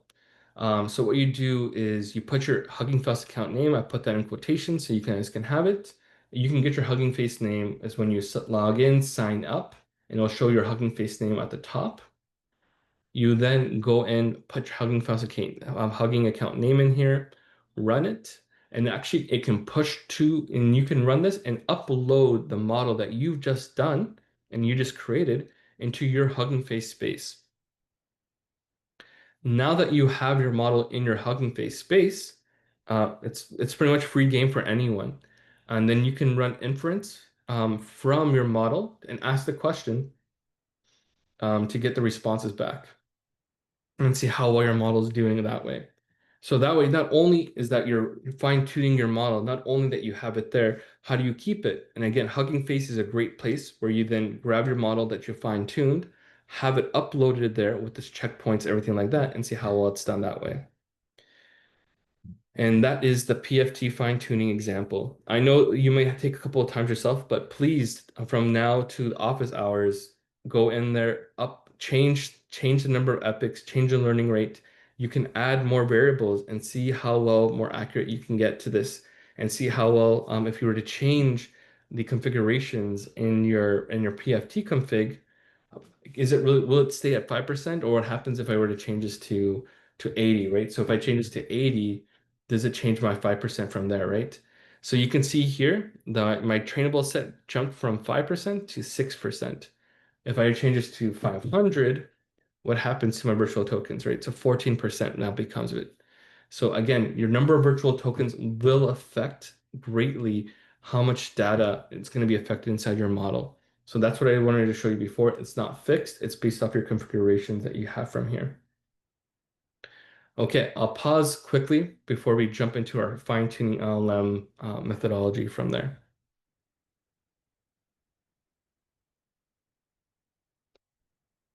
Okay, so this is PFT fine-tuning. So let's get into something I know everyone's sort of waiting for, and I know I want to spend a little bit more time on this one, but it's fine-tuning an LLM with real data. So yes, that's cool. We're gonna be that we've done these smaller models, but what if I actually want to fine-tune what if I actually want to fine-tune a model that's open source and I want to add my information to it and I want to add my documents. And let's talk about that now. And that's exactly what we have. And well, spend my most this half hour in doing and talking a little bit more about that. So I know you have a question, but I really want to get through this part. So maybe at the end of class, we can go and talk about the different configurations and what that means in the PFT model. So in order to fine tune Gemma 3, we're going to be using Gemma 3. So for those who don't know what Gemma 3 is, it's Google's open source model. So there's multiple different models you can see here, Gemma 3 270V, 4B, etc. So for this example, we're going to be using Gemma 3 270 IT. So let's go back here and look at this one, right? So why can we fine tune this model versus let's say Gemini Pro? So Gemini Pro is not open source. So that means we don't know the weights that's happening to this model. We don't know how it's sort of built out. But they did release these open source models, which are not as powerful, they contain information, right? So this one again shows that it can do good text outputs, open source. If I go to files and versions, I can see here has about my generation config. Sorry, let's see if I don't have access to it now because it's not signed in. But in the config file shows you your weights. So you can see the weights of the model. And then the tensor and how you can map them together is through the configuration files. And you can see everything is very transparent. It means you can replicate Gemma 3 with the sort of weight scales that they have here. The only thing that you wouldn't be able to have is the training data set. So whatever training data set they use to make this model, if you're able to create something very similar in terms of all the data that they collected, and then use the exact same weights and methods, you'd be able to replicate and build your own Gemma 3 model, right?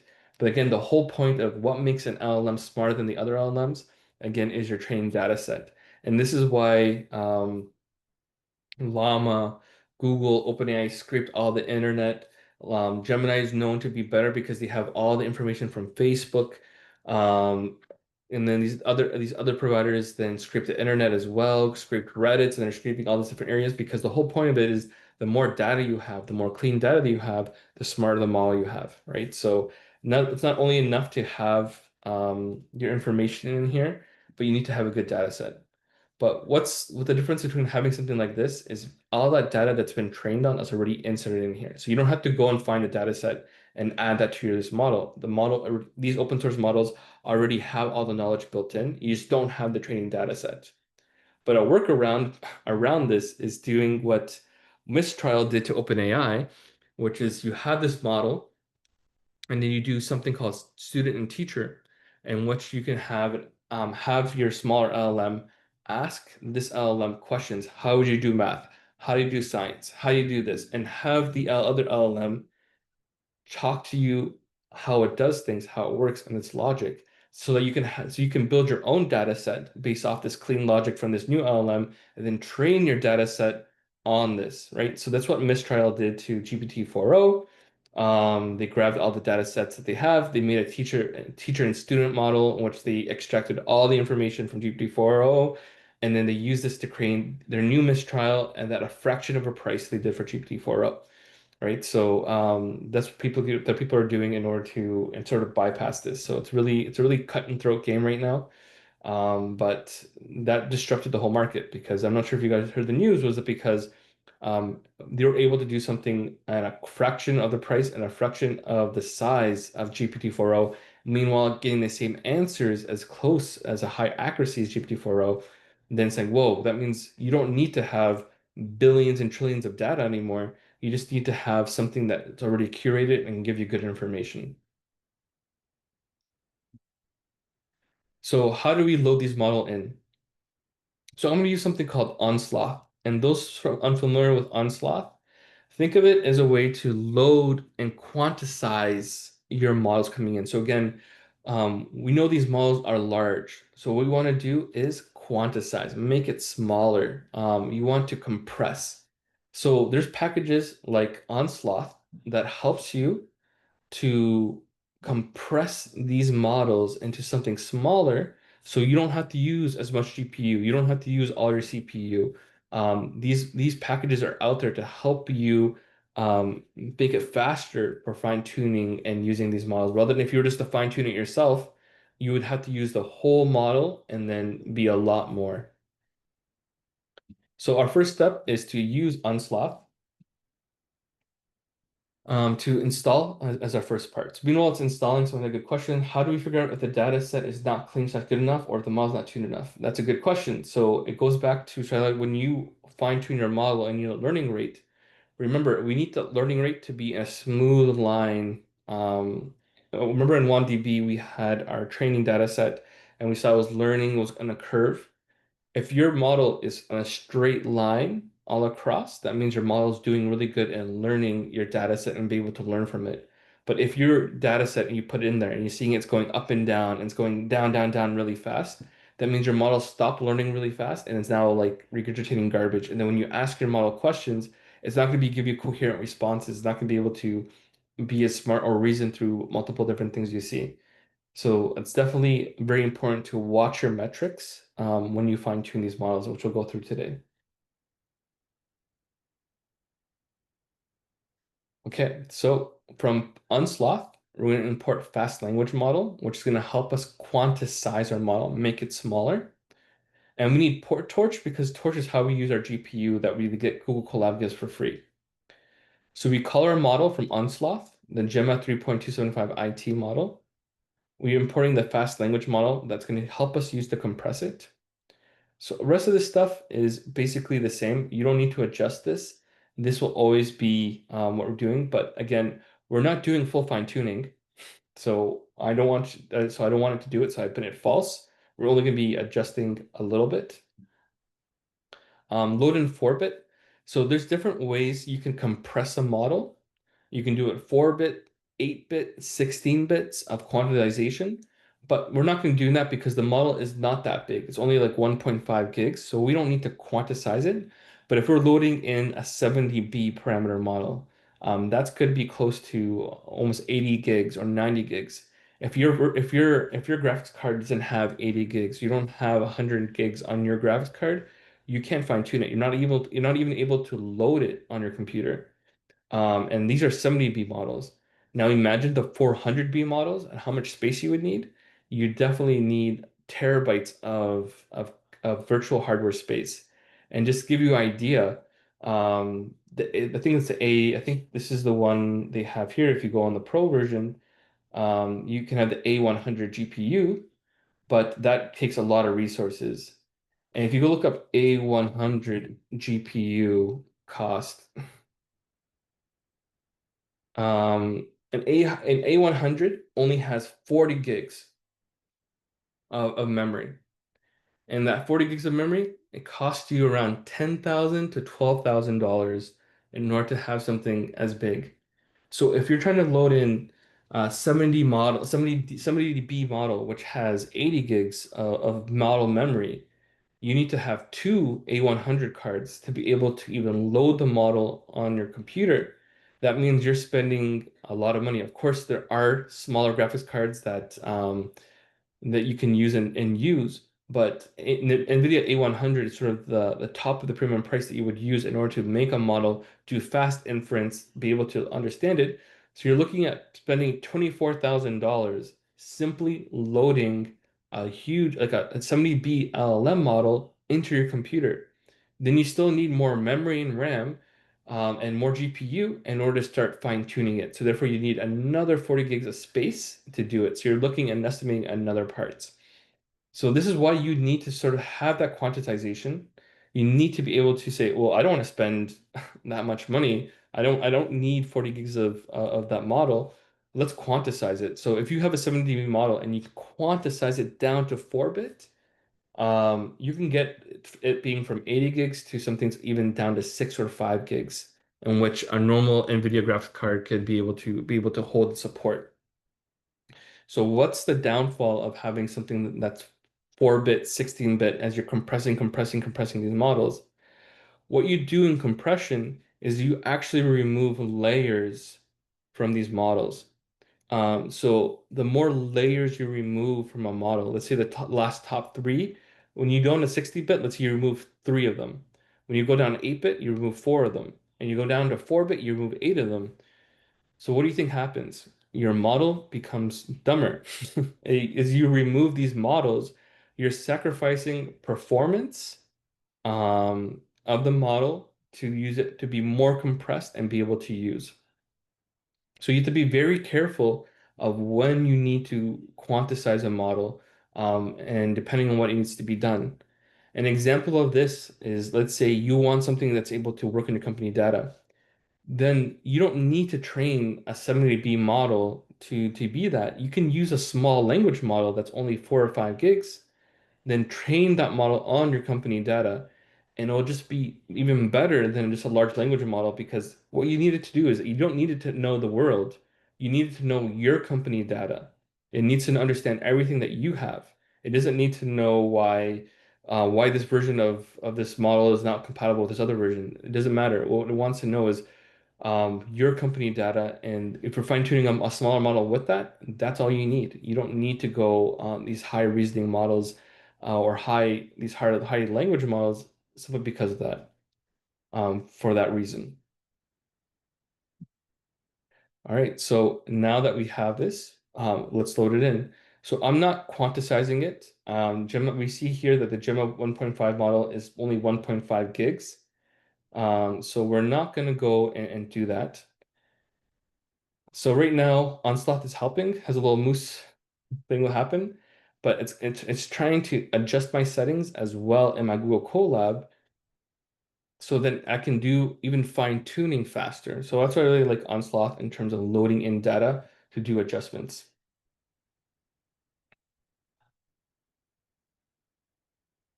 So right now it's gonna look at my adjustments, and right now after that it's gonna have to load the data in.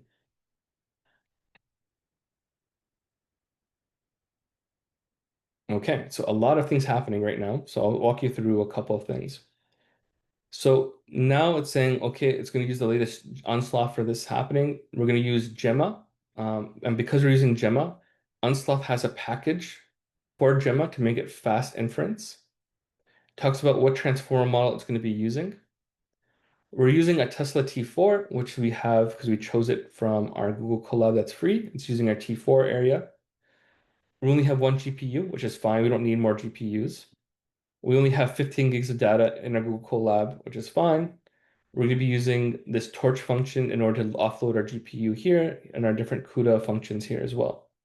Talks about how it's open source package Unsloth, it's free. And then the Unsloth is done. So now what we're going to be using is loading the model. So here, using float 16 precision on Gemma 3 won't work. We're going to use our float 32. So right now it's saying, okay, because we're using Gemma 3 and we don't want to use compression, we're only going to use a float 32, which is a 32-bit version of this model. And we're not going to be doing full fine tuning. So we're going to be using a LoRa function for this. So this bottom part here loads the model. So let's go back what that means. So going back to here, you can see here that there's different models here. A model safe tensor, spoken tokens, our tokenizer, our readme, our functions. That means our model, when we go back to here, needs to reassemble everything from that open source pickle and then put it back together. So it's reading how the model is configured. It reads all the weights. So right now it's saying, okay, let me load all the model weights that we have, which is about 536 megabytes of memory. Our generation config is showing what are the weights and how it's sort of configured together. And then our configuration is our mapping model. So now that we have these three, let's load them together. So what it does then is then configures and hooks them all back together in order to get our model working. So now that it downloaded the model, configured the durations, the JSON files, it maps everything together and throws it back in. All right, so we need to use the LoRa method. So from Onslaught, I talk about our fast model. We load our function in. So remember, and on our LoRa function, we need an R, right? We need that low ranking matrix of understanding how we're going to be doing this. The target models, again, these are specific weights that every model will have.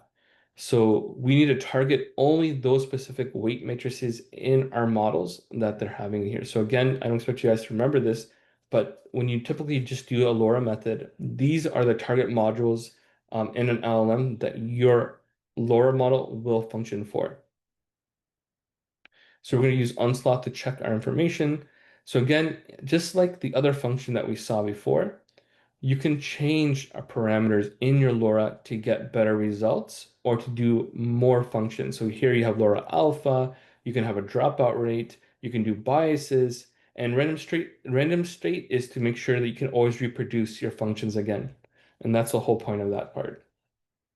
So we're using LoRa again, very similar to what we did here on before, where we included in our PFT model version different weights on our configuration to determine it as well. Same thing with LoRa. We can then fine tune LoRa and we can put in these different configurations as well. So next, we got to prep our data. So what model are we going to be using and what data are we going to be using? So we're going to use Gemma 3 format. So one thing you have to remember is that each LLM has its own chat style. So how you fine-tune Gemma can't be how you fine-tune the new GPT OS, the newest one that came out. Or you can't fine-tune Gemma the same way you fine-tune Llama because each of them has a chat template. And these chat templates is how a model was trained on. For example, this one below, you have something called BOS. So it's letting the model know this is starting a conversation. It needs to have this function called start of turn, and then it needs to say user. So it needs this to recognize this is the start of a conversation for a user. And then the text of the user, and then you write end of turn. Then start of turn again, which the model responds back. Hey there, end of turn. And that's a chat template. So if you want to tune a model to then use this and use your company data, you then need to adjust your data set to look like this. So let's go back and look at one data set that here. So here, we're going to be using this data set to fine-tune Gemma model. So is this data set? We'll click on one, see how that looks like. So it's not in that format that we saw before, right? So from human, explain what Boolean operators are, what they do, and provide examples how they can be programmable. So explain this, furthermore to this, and finally delve into this, right? Then from GPT, it responds the response back from GPT. That's how you create a data set. You create a data set from having a question and a response. So this one is particularly from a human, this and that. So if you had your company data and say, tell me what the Q1 finances of last year data is, and you would put down here you could say from human two, doesn't have to be from GPT, it can be from a human two, the value, Q2 finances was 106.3, blah, blah, blah, current operator, blah, blah, whatever how you want the model to respond and to understand, you need to make each cell a QA response. And then you go to your next section and you do the same thing again. From human, the value is the question. From GPT, value is the question. And you can do this in your own typical way, and it doesn't matter, right? So how this was created, as you can see here on this open source data set, is that this person didn't create these QA responses. This person took different sources, as you can see here, Infinity Instruct, Web Instruct, Infinity Instruct, Alter Inject, Generate ChatGPT, took all these different responses from different locations and added them in to make own data set for themselves so they can train on. So they can make their models smarter because they want to use maybe add more information about random things or they want to instruct it to do certain responses, whatever the response is. But in this data set, you can see that's sort of how they did it from that side. Any questions on the data set itself? I know this is a big one, but this is pretty much how you would develop it. And it really doesn't matter how you create it, just so long as you have a proper format of showing what's the question and what's the answer. Because now that you sort of have a Q&A response, we need to understand the chat template and say, okay, that doesn't look like this, right? So we need to convert that data set that we got from here into our chat template in order to be fine-tuned. So how do we do this? So Unsloth has chat templates that we can pull in for Gemma 3. So we'll pull in that chat template because it knows that information. Then we're going to import our data set that we just looked at before, and then we split them again into test and train because we need to validate this and how it works. So right now we're going to pull in all that data set information and then do a test and train split. Now, Unsloth helps you standardize your information.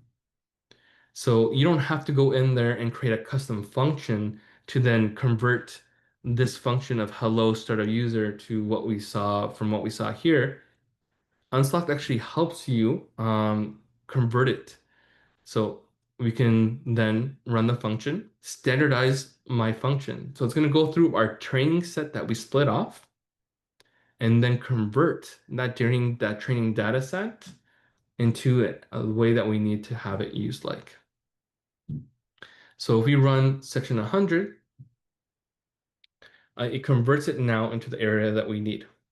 So it will convert from that function 100 we had before into now, okay, this is information we have, and this is how it originally looks like.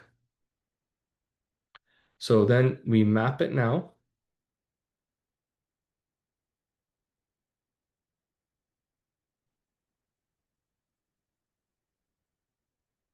It's running on the 100,000 training data set we have. And let's see how it looks like now. Okay, great. So you can see from before that before was conversation, output, role, source. It had all this information in that we didn't need, and that would mess up the training, to what the model needs. So again, what we saw before, it needs start of turn. We have start of turn, we need end of turn, and we need start of turn. So you can see here, start of turn. You can see here, end of turn. You can hear start of turn, and then exactly to the end of turn that we have. So now it's in the template that we need, and most people will fail.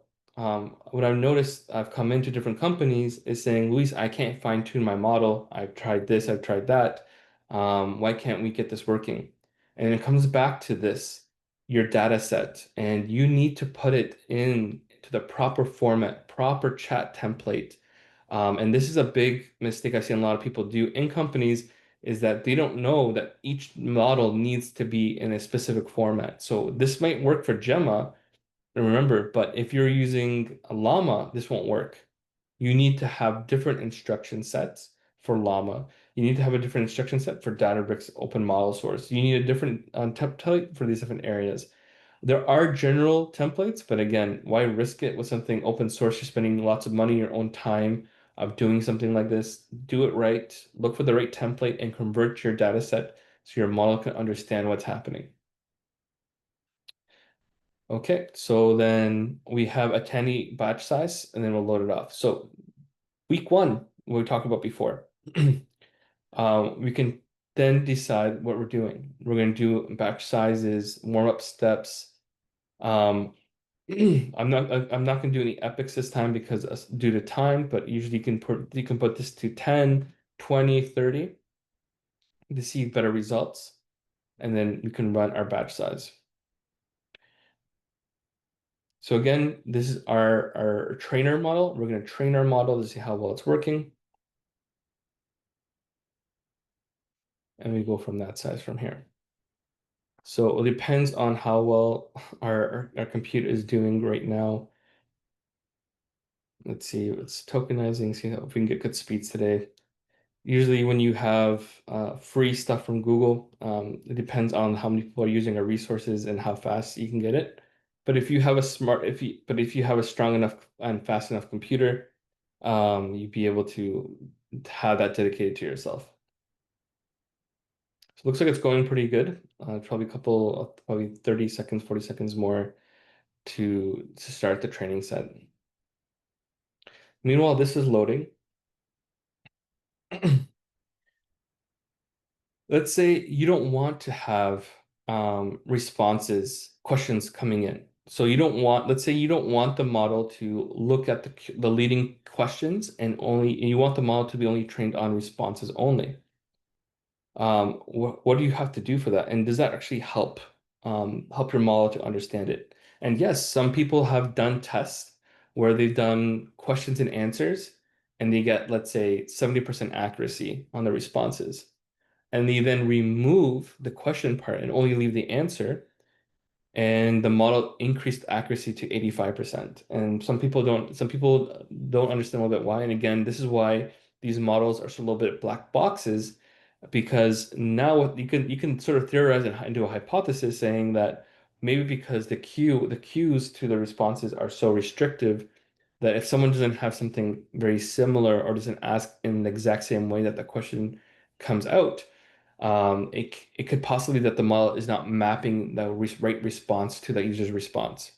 But if you train the model with only their answers, then the model has that knowledge built in, and you'll be able to then the model's able to respond in a faster and better way. So again, these are things that when you go into fine tuning and you're able to go in there and again looking at it and you're doing these ways to test yourself, to see how well that model is responding and seeing if you're to train it only on this way, if you can actually increase your accuracy. So on this part I hear it says this, by removing it and training only on answer parts, we can then increase that accuracy. So I think we have finished that part. So again, in order for this to happen, we need to sort of look at that chat model response we have, and we can cut it off and say, okay, train on responses only. So here's the instruction part. I don't want you to forget. Here's the response part I want you to have. So then we can verify if it did it properly. So let's load it. Right now it's going to cut it. Right now it's cutting out our training data set and cutting out only that part out. So let's wait for that to finish.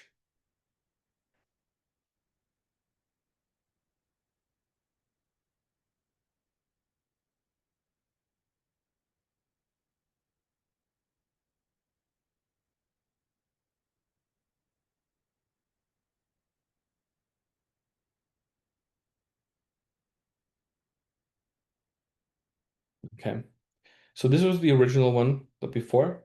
So start of turn, we have our start of turn. We still have the question and responses. Now, if we did it right, it should only show us the response now. So now we have it that way. So now you can see that it isn't start of turn. What is this? Blah blah blah. We're now only going to use the start of turn of the model that we said before of this n, cutting it from here and see in programming. So we can see here that our model has then been using this, and we can go back now and then train the model on this. So we're going to run it to see how we're doing on our memory. We still have a lot of memory left on our model to continue model. And so let's train this, right? So then now let's train it on our only responses and it should give us our package from here.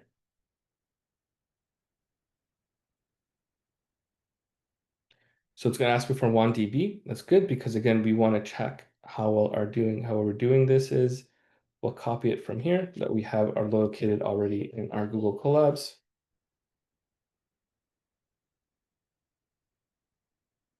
And it's going to capture how our model is training on this side.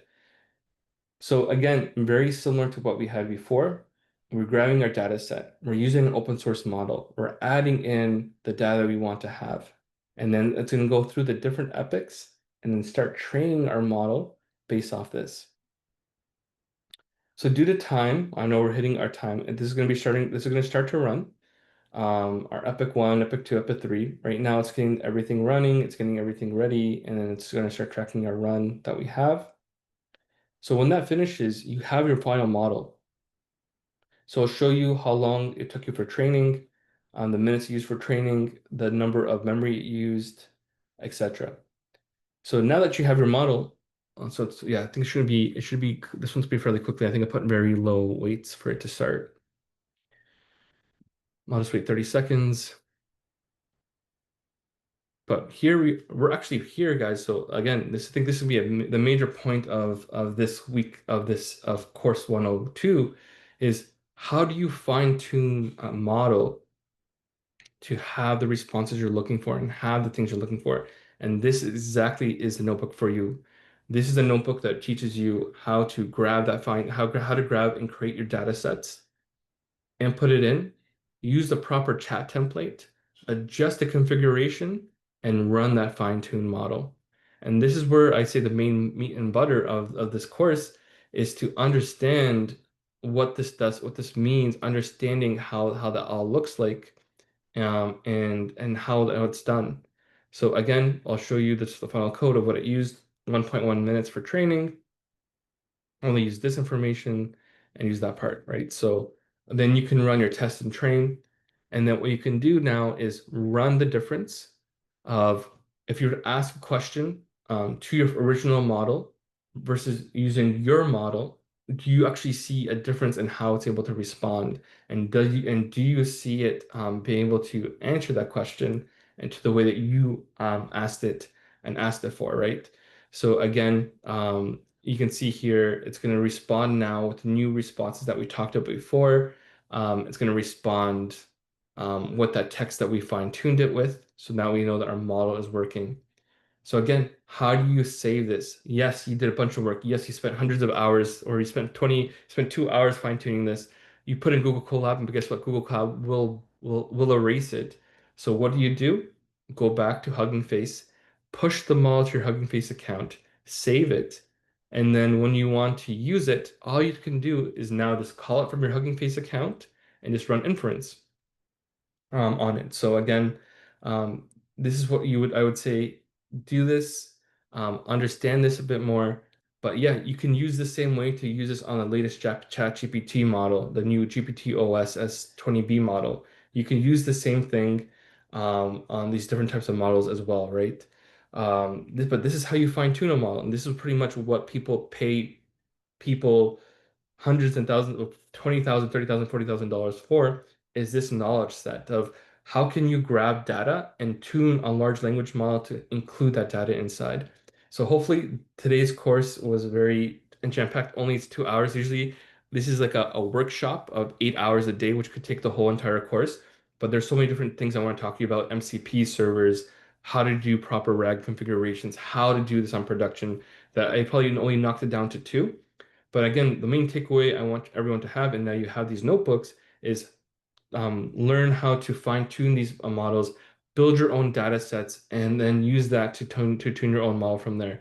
So this is an intermediate course. This is, again, a lot of math, a lot more coding, less slides this time. But again, this is where I want you to sort of understand and sort of build out. So next week, we're going to be going through MCP servers and how to load them you're up and what's the purpose of them. The only thing is, I've asked everyone to sign up for Claude. Claude is free. You can don't sign up for a paid version. Sign up for a free version, and we're going to be connecting our MCP servers to our Claude on your computers. So then you can see how MCP servers can be done quickly and easily. So that's one thing I asked for next week. So again, thank you for sharing your time with me. I'll stay back for a couple of minutes to answer some questions, and I hope you have a great day. Thank you, Luis. So here.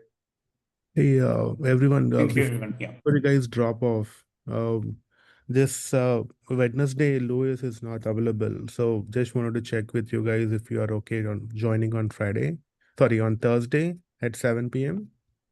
instead of Wednesday at 6. Only for this week, can we all join on Thursday at 7 p.m. I'll also ask in the channel, but just wanted to have a quick word. Okay. So I love you guys, but it's my birthday. I'd rather not be on VSF Club for my birthday. That's why I'm pushing you Happy to. birthday Hey, in advance, Luis. Luis. Advance happy birthday wishes, Luis. Thank you, guys. So again, that's why. As much as I love you guys, I just let's push it just one day if possible for the Oh, following. come on, no worries. Yeah. And also making sure you are grown up kid now. Hopefully. Awesome, awesome. Well, thank you so much. And also on Thursday, come with any questions. And if you're curious about how to do one on ChatGPT's latest open source models, I can show you guys a notebook with that as well, how to do fine tuning. One question to you, Luis. So this is every time you change the data, you need to train it, right? Every Yes, time a new model is coming, you need to train it.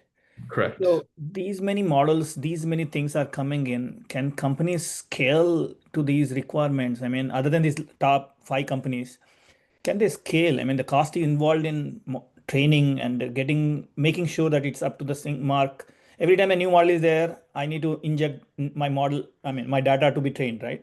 So how does this work in the long term? I mean, because of the hype, this is all going on, but this is not scale. This doesn't scale for the cost that they incur, returns of investment on the thing that they are doing.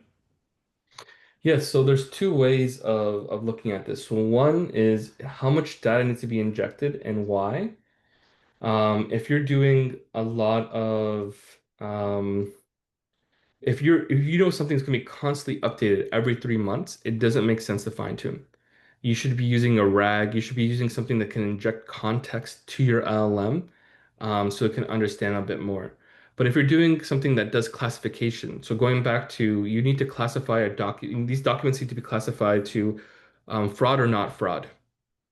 You know Yes. that you can train something on 10, 20 years of data, and it's going to be a really good fraud detection. And that doesn't need to be updated every month or every year, right? No, You but can if you're changing model X, say 4.0 to 5.0 model, then it needs, right? 5.0 model doesn't have your data. So which means I need to train it from scratch, right? Again, I need to train it from scratch. it goes back to physics. Like, so what's a big difference between 4.0 and 4.5? Why would you want to upgrade, say something that's not, say, that's only zero point 0.5, let's say that it's only like a little bit better than your original one. So it goes down to a business case. How much better is it actually going to get you? Is it better going to give you a response? Have you tested it? What's the accuracy rate on it without your data? Um, that's the only reason why you would then use this, right? Let's say this it would make more sense of saying upgrading from 3 to 4. Let's say because 4 now is smarter, has more reasoning, has all these different things built in. But if you're doing 3.1 and then 3.2 comes out, like no, I need to fine tune No, 3.2. It's like no, minor yeah. versions are okay, but I'm saying major versions. Like in last 6 months, like last in 2 years, we had like three, four, five. Now, I mean, four major versions are released. Majority of the companies. So you have data sets like companies like big companies like large corporates will have like terabytes of data, so that need to be trained on. So how do they scale? Like every 1 year you need to update your system. Training the data itself, like terabytes of data is long time, right? So I just was not able to digest that, how companies are able to scale and do that. Because they're not fine tuning these larger models, they're fine tuning smaller models. So they're fine-tuning the 5B, 6B models that we're looking at today. We're not fine-tuning Llama 3.5, 70B models. What I've seen in most companies is they're fine-tuning these smaller models, which may cost $3,000 to $5,000, and then 6 months later, a new model comes out and then it's doing way better. And then they just upgrade the smaller model. So it's easier to consume the cost on smaller language models to fine tune versus doing one large example. If you were doing Llama 3.5, 3.1, 70B model, and it's going to cost you $50,000 or $30,000 to fine tune, then in 6 months it's going to be upgraded, right? It goes back to your strategy. It's better to then upgrade smaller models that know your data and you'll be able to upgrade it in 6 months time, 8 months time. It's not going to cause a big chunk in big expense for your company. Okay. So in the new models, other than parameters and the data set, what is the major changes between one version to other version, like 4.0 to 5.0, or what is the major thing that is making them to create a new model? So think of it like Apple, right? iPhone 17 Pro came out. We put 48 megapixel cameras on this one. We did this and this. Yeah. Although your iPhone 15 Pro still works, it has a really great camera, still has everything, but you want the latest and greatest coding that they injected into it, or you want the latest greatest reasoning they injected. You can do 5% more math, hard complex math problems with this new latest model, right? So Yeah. they're incremental improvements. They're not like right now. I haven't seen any model jump from another like Supposedly GPT-5 was supposed to be a huge improvement around GPT-4o, but then when GPT-5 came out, everyone started crying, saying, "Well, I want GPT-4 back. Please put it back. You guys removed it."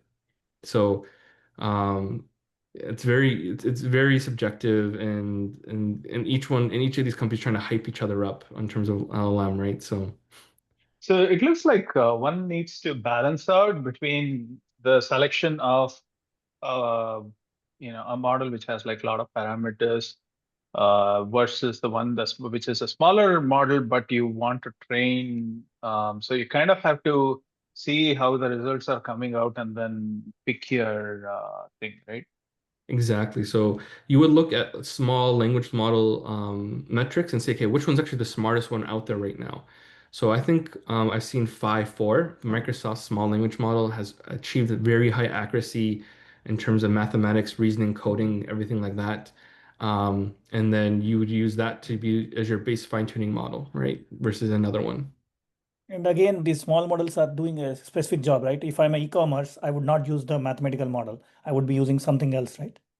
No, these small models are just like normal models. They can reason, they can do coding, they can chat, they can do mathematics, they can do everything. But they're not multimodal, so they're only text only, these smaller models. But they actually are really good on the reasoning boards. So let's see if I can quickly pull up Hugging Face. Because if we go to Hugging Face, there are hundreds of models. I don't Yep. know what exact model is helping which one. Yeah, we went through that in GPT in week 1 to go through understanding how all these different models and metrics are being done.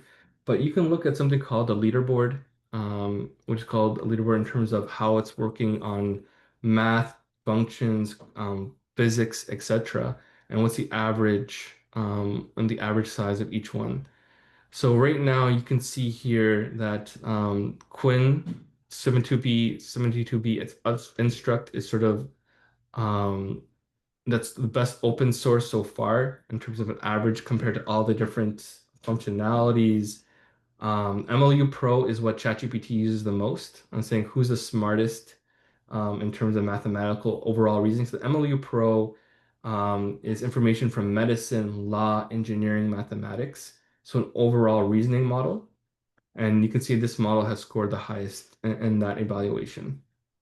Where these small models are not doing is chemistry, biology, and physics. But if your company isn't doing one of those three, then this model accuracy jumps to 70%. So then what you would do is that now you know that it has a really good understanding of the world and how that's all working on.